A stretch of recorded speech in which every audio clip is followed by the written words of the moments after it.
All right, here's video number 3 of the Change series. Uh, Emotional regulation. Without emotional regulation, it's very difficult to, one, be able to control how we react and respond to things, have healthy relationships, and yeah, like how we show up in the world.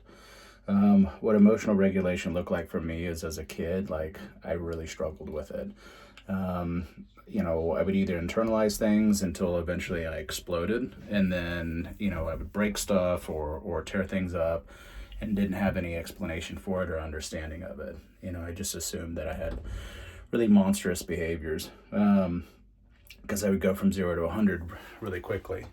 It wasn't until I was an adult and started studying psychology, specifically evolutionary psychology, that I started to learn like behaviors that continue to exist, they exist because we get something from it, right? So what is the benefit or what's beneficial about explosive anger? Well, it's protective, right? If somebody's trying to hurt me or hurt somebody that I love, right, going from 0 to 100 is effective, right? About being able to like get people to back off. I think about it like in regards to like a grizzly bear, right? Like, there's a video where there's a grizzly bear walking in the forest. I think I talked about it before. And for some reason there's a mirror out there, right? So the grizzly bear freaks out, destroys the mirror and everything. Well, what is underneath the anger is, right, fear, vulnerability, like really uncomfortable emotions that people typically don't like to express, right? And so for me, that was definitely the case. And it wasn't until I learned how to regulate my emotions that I learned how to be able to do something different with it. So the things that were helpful for emotional regulation for me were sports, right? That was a big one. Also outdoors, right? So like you have to be patient in order to be effective fishing, right?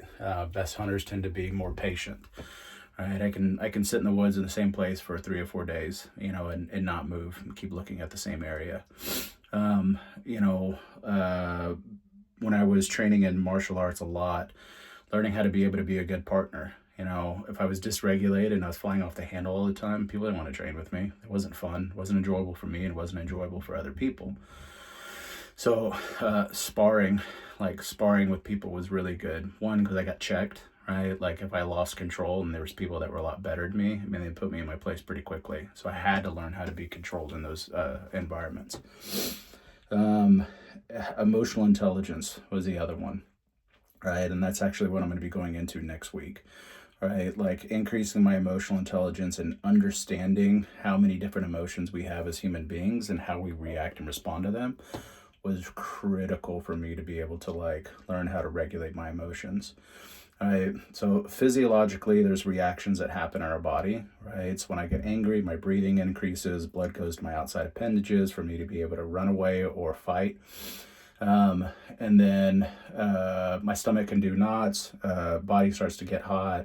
I can't talk, right? But I have such an in-depth understanding of it because of all the work that I've done to, yeah, be able to work with it. So is my batting average perfect? No. All right.